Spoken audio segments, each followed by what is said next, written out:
ज्योतिष शास्त्र में फल कथन के लिए ग्रह किस प्रकार फल देते हैं और उनकी फल देने की क्या प्रवृत्ति है, इसके बारे में हम बहुत बार बात कर चुके हैं। और ग्रह किस तरह से फल देते हैं, उनकी प्रवृत्ति क्या है, यह जान लेने के बाद भी कारकत्व एक मूलभूत जरूरत होती है। बिना कारकत्वों के हम किसी भी फलित के निष्कर्ष पर नहीं पहुंच सकते। हमने पिछले किसी चैप्टर में कारकत्वों के बारे में आपसे बात की थी कि किस तरह से भावों के संयोजन से हम कारकत्वों के बारे में पता लगा सकते हैं। पर आपके जो मैसेजेस हमें मिले हैं उससे ऐसा लगता है कि कुछ लोगों को इसमें दिक्कत आती है, क्योंकि अधिकतर मैसेजेस हमको मिलते हैं और जिसमें वो पूछते हैं कि इस घटना को किस भाव से देखेंगे। तो आज कारकत्वों पर ही एक श्रृंखला शुरू करते हैं जिसमें थोड़ा विस्तार से और तर्कपूर्वक बात करेंगे कि कारकत्वों को अप्लाई कैसे किया जाता है। तो इसी श्रृंखला में आज हम सबसे पहले लग्न भाव यानी प्रथम भाव के कुछ कारकत्वों को देखेंगे कि कारकत्वों का फलित से कैसे संबंध होता है। अब प्रथम भाव या इसे लग्न भाव कह लें तो लग्न भाव एक महत्वपूर्ण भाव है, क्योंकि जातक की जीवन यात्रा इसी भाव से शुरू होती है। तो आप इसी से समझ लें कि सबसे पहले यह जन्म स्थान का सूचक है, यानी जन्म स्थान लग्न भाव का कारकत्व है। अब यहाँ पर बहुत से लोग दिक्कत में पड़ेंगे कि यहाँ जन्म स्थान से क्या मतलब है, क्योंकि जातक का जन्म तो कहीं ना कहीं हुआ ही होगा, फिर यह जन्म स्थान का इसमें स्पेशल कारकत्व क्यों बताया गया। फिर इसी भाव से जातक का वर्ण भी पता किया जाता है कि जातक कौन से वर्ण का है। तो आप में से ज्यादातर लोगों को तो पता होगा, पर जो नए लोग हैं वो कंफ्यूज नहीं हो, क्योंकि लग्न स्थान में जो भी राशि होती है वही राशि जातक का वर्ण कहलाती है। अब शॉर्ट में हम बता देते हैं, मेष सिंह धनु ये क्षत्रिय वर्ण की राशियां हैं, वृक कन्या मकर ये वैश्य लग्न की राशियां हैं, मिथुन तुला कुंभ ये शूद्र वर्ण की राशियां हैं, और कर्क वृश्चिक मीन ये ब्राह्मण वर्ण की राशियां हैं। तो लग्न में यानी प्रथम भाव में जो भी राशि हो, या जिसे हम कहते हैं कि अमुक अमुक लग्न है, बस उस राशि का जो वर्ण है वही जातक का वर्ण कहलाता है। तो यहां तक हमने आपसे बात की प्रथम भाव के कारकत्वों में जन्म स्थान और वर्ण की। अब यहां पर एक सवाल आपके मन में अवश्य आ रहा होगा कि इन दोनों कारकत्वों यानी जन्म स्थान और वर्ण, इनकी फलित में क्या भूमिका है। क्योंकि ऐसा ही सवाल हमारे जो स्टूडेंट्स हैं वो भी अक्सर पूछते रहते हैं। वो भ्रमित हो जाते हैं जब प्रथम भाव के कारकत्वों में लिखा होता है वर्ण रूप जाति जन्म स्थान, तो उनको समझ में नहीं आता कि इनका उपयोग कैसे होगा फलित में। यानी आमतौर पर भी आप देखें तो इन दोनों ही कारकत्वों की यानी जन्म स्थान और वर्ण की फलित में कोई विशेष उपयोगिता आपको नजर नहीं आती होगी। और अभी तक कुछ लोग तो यह वीडियो छोड़कर भी जा चुके होंगे, क्योंकि वो समझ रहे हैं कि पूरी बकवास हो रही है, ज्ञान पेला जा रहा है। फुकट ज्ञान कौन लेना चाहता है। यहाँ पर तो किताबों में ये लिखा हुआ है कि लग्न इसका कारकत्व जन्म स्थान भी होता है और वर्ण भी होता है, और इनकी उपयोगिता कुछ है नहीं। खैर, आप में से जो भी लोग अभी तक वीडियो में बने हुए हैं तो उनसे एक बात कहना चाहूंगा कि फलित में सबसे ज्यादा महत्वपूर्ण उपयोग इसी जन्म स्थान और वर्ण का होता है। और यह बात सुनकर आप और भी उलझन में पड़ गए होंगे कि फलित में इनका क्या मतलब है और ये ऐसा क्यों कह रहे हैं। आज तो शिवरात्रि भी नहीं है कि कहीं भांग वांग का सेवन हुआ हो। तो ये बहकी बहकी बातें नहीं हैं। तो साथियों, सबसे पहले कुंडली देखते समय आप लग्न में जन्म स्थान और वर्ण पर अवश्य विचार करें।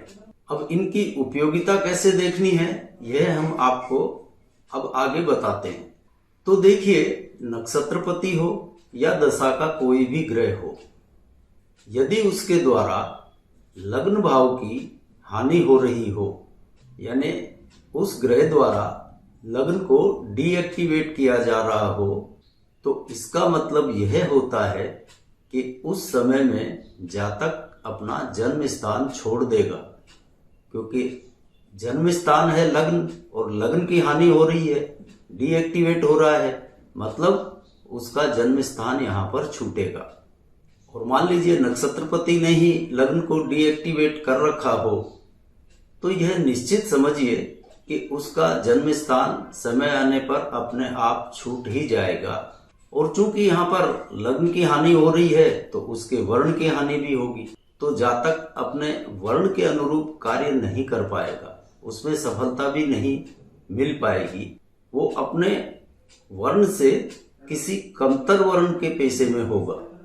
यह दोनों चीजें इस बात को इंडिकेट करती हैं। इसके विपरीत यदि जातक का लग्न भाव यानी प्रथम भाव एक्टिवेट हो रहा हो, जागृत हो रहा हो, तो यह आप पक्का समझ लीजिए कि उस जातक का रहना और उसकी उन्नति जन्म स्थान पर ही होगी। वह जन्म स्थान से बहुत दूर नहीं जा पाएगा।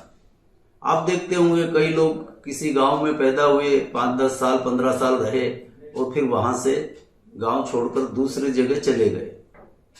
और कई लोग आप देखते हैं वहीं गांव में पैदा हुए और वहीं पे रह गए। बस इसका यही मतलब है। यहाँ जन्म स्थान इसीलिए माना गया है लग्न को कि इससे हमको इसके बारे में सूचना मिलती है कि जातक अपने जन्म स्थान पर रहेगा या अपना जन्म स्थान छोड़ देगा। और लग्न एक्टिव है तो जातक अपने वर्ण पे भी टिका रहेगा, वर्ण के अनुरूप कार्य करेगा। यानी लग्न एक्टिव है, उस जातक के विदेश गमन की संभावनाएं नगण्य हो जाती हैं। हो सकता है किसी अन्य दशाओं में कोई दूसरे योग बन रहे हों तो वो चला भी जाए, लेकिन अंततः उसे जन्म स्थान पर ही लौटना होता है। और नक्षत्र स्वामी द्वारा भी अगर यह स्थितियां हों तो उनका यही फल होगा। अब अन्य दशा अंतरदशाओं में जातक अपने रोजगार के लिए बाहर जा सकता है। अगर लगन यहाँ पर डीएक्टिवेट है तो वो बाहर ही बस जाएगा। और लगन यदि एक्टिव है यानी लगन जागृत है तो वह फिर वापस लौटकर वहां आ जाता है। और आपने अपने आसपास में ही ऐसे बहुत से उदाहरण देखे होंगे कि कुछ लोग हैं जो अपना शहर छोड़ के गए, वो फिर वापस नहीं लौटे, बाहर ही सेटल हो गए। और कई लोग ऐसे होंगे जो कमाने खाने बाहर तो जाते हैं लेकिन वापस लौट के अपने शहर में ही आ जाते हैं। इसलिए लगन का एक्टिव या डीएक्टिवेट होना इस बात को सूचित करता है। यानी आपके पास में कोई कुंडली लेकर आता है कि यह जातक विदेश में है, यह वतन कब लौटेगा, एक उसका सवाल होता है। और आपके पास भी ऐसा सवाल लेकर आए होंगे कई लोग, तो इसका जवाब भी मैं सोचता हूं कि आपको अब मिल गया होगा। यदि उस जातक की वर्तमान दशाओं में लग्न एक्टिवेट है तो वो उस दशा काल में अवश्य अपने वतन वापस लौटेगा। और अगर लग्न वहां पर डीएक्टिवेट हो गया है तो उस पीरियड में वह वतन वापस नहीं आएगा। सिंपल सा फार्मूला है। अब प्रथम भाव के कारकत्वों में जातक का संपूर्ण व्यक्तित्व आ जाता है। उसकी आकृति, मान सम्मान, इज्जत, मर्यादा, शारीरिक सौष्ठव, रिस्क लेने की प्रवृत्ति, जुआ सट्टा खेलने की प्रवृत्ति। क्योंकि रिस्क लेने की प्रवृत्ति यही होती है कि आदमी सट्टात्मक गतिविधियों में ये लगन एक्टिव हो तो ही एक्टिवेट होता है। लगन यदि एक्टिवेट है तो वह जातक बहुत रिस्क लेने वाली प्रवृत्ति का होता है। नफा नुकसान अलग बातों पर निर्भर करेगा, लेकिन उसमें एक स्वस्फूर्त सट्टात्मक विचारधारा बनी ही होती है। और जीवन साथी से विवाद यानी पति या पत्नी आपस में जो उनका विवाद होता है वह भी लग्न भाव का ही कारकत्व है। और इसी तरह से अनेक महत्वपूर्ण विषयों की जानकारी लग्न भाव से मिलती है। प्राय शास्त्रों में, किताबों में आप जो कारकत्व पढ़ते हैं वो सभी करीब करीब सही हैं। कुछ तो त्रुटिवश गलत छप गए हैं और कुछ लोगों के अपने सिद्धांतों की वजह से उनमें फेरबदल है, पर उनको अप्लाई करने में हमको अपने खुद की तर्क शक्ति को इस्तेमाल करना सीखना होगा। और एक बात का ख्याल रखें कि हर भाव के कारकत्वों में अनेकों कारकत्व आते हैं। चूंकि ज्योतिष में संपूर्ण ब्रह्मांड को 12 भावों में बांटा गया है, तो संपूर्ण ब्रह्मांड की सारे के सारे वस्तुएं कह लें या कारकत्व कह लें, जो भी आप कह लें, वो इन्हीं 12 भावों में समाये हुए हैं। तो यह एक बहुत विस्तृत विषय है, इसलिए एक एक भाव के कारकत्व लिख देना या बता देना वो तो किसी के लिए भी संभव नहीं है। लेकिन इनका अप्लाई करना हम सीख जाएं तो फिर कहीं कोई दिक्कत नहीं है, आप आराम से कर सकते हैं। यह कोई बहुत महत्वपूर्ण नहीं है कि आप कारकत्वों के लिए कोई किताब उठा के उसमें कारकत्व खोजने लगें, बल्कि महत्वपूर्ण यह है कि कारकत्वों को अप्लाई करने में हम महारत हासिल कर लें। आज के इसी चैप्टर में मैंने प्रथम भाव के कुछ कारकत्वों का जिक्र किया है, जिसमें जातक का इज्जत, मान सम्मान और जीवन साथी से विवाद, ये दोनों लग्न भाव के कारकत्व हैं। और यहीं पर उलझन खड़ी हो जाती है कि इनका लग्न से क्या संबंध, और संबंध है भी तो इनको अप्लाई कैसे करें। तो आइए अब इन्हीं दोनों पर हम बात करते हैं कि इनको अप्लाई कैसे करना है। अब मान लीजिए कोई जातक आपके पास कुंडली लेकर आता है और उसका सवाल यह होता है कि मेरे से कुछ ऐसा कृत्य हो गया है कि मेरी इज्जत खराब होने की स्थिति बन गई है। तो मेरी इज्जत खराब तो नहीं हो जाएगी। अथवा मान लीजिए कोई व्यापारी आता है जिसको व्यापार में बहुत घाटा हो गया और रुपये पैसों की उसको दिक्कत चल रही है और उसकी स्थिति ऐसी बन गई है कि उसका दिवाला निकल जाएगा। तो स्वाभाविक ही है कि उसका प्रश्न होगा कि कहीं मेरा दिवाला तो नहीं निकल जाएगा, मेरी इज्जत खराब तो नहीं हो जाएगी। और यह फल है, कारकत्व है लग्न का। तो यहां पर आप उस जातक के दशा के ग्रह द्वारा लग्न को डीएक्टिवेट किया गया है या नहीं, यह देखें। यदि उस वर्तमान दशा काल में जातक का लग्न डीएक्टिवेट हो रहा है तो आप निश्चित जानिए उसकी इज्जत को धक्का लगने की संपूर्ण संभावना बन गई है। यदि व्यापारी है तो अर्थ यानी रुपये पैसे के लिए इज्जत खराब होने वाली है तो उसकी भी संभावना है, या और कहीं कुछ दूसरी तरह की इज्जत दांव पर लगी है तो यहाँ इज्जत को धक्का पहुंचने की पूर्ण संभावना बन जाएगी यदि लग्न डीएक्टिवेट हो गया है। तो अब मान लीजिए उसी दशा काल में जातक का लग्न एक्टिव है तो आप पक्का बेफिक्र होके उसको आश्वस्त कर सकते हैं कि तेरी इज्जत खराब नहीं होगी। यदि मान लीजिए व्यापारी है और उसको आर्थिक रूप से दिवालियेपन की ओर बढ़ रहा है और आपको उस दशा काल में उसका लग्न एक्टिव दिखाई दे रहा है तो आप उसको आश्वस्त कर सकते हैं कि तेरी इज्जत को कोई नुकसान नहीं पहुंचेगा। उसका रुपये पैसे का प्रबंध हो जाएगा, भले ही ऋण के रूप में कहीं से हो जाए या कोई उसकी मदद कर दे या कोई उसकी देनदारियों का रोल ओवर कर दे, लेकिन लग्न के एक्टिव रहते हुए उसकी इज्जत, मान सम्मान को धक्का नहीं पहुंचेगा। यानी मान सम्मान से जुड़ी हर चीज को लग्न से ही देखना है। अब दूसरी बात रही जीवन साथी से विवाद की, जो कि लग्न का फल है। अब कई लोग सोचते हैं जीवन साथी तो 7वें भाव का फल है, तो आइए इस पर बात कर लेते हैं। तो देखिए, लग्न जब भी एक्टिव होगा तो जीवन साथी से विवाद की संभावनाएं बढ़ जाती है, क्योंकि लग्न बढ़ने के साथ साथ जातक का अहम और गुरूर बढ़ता है।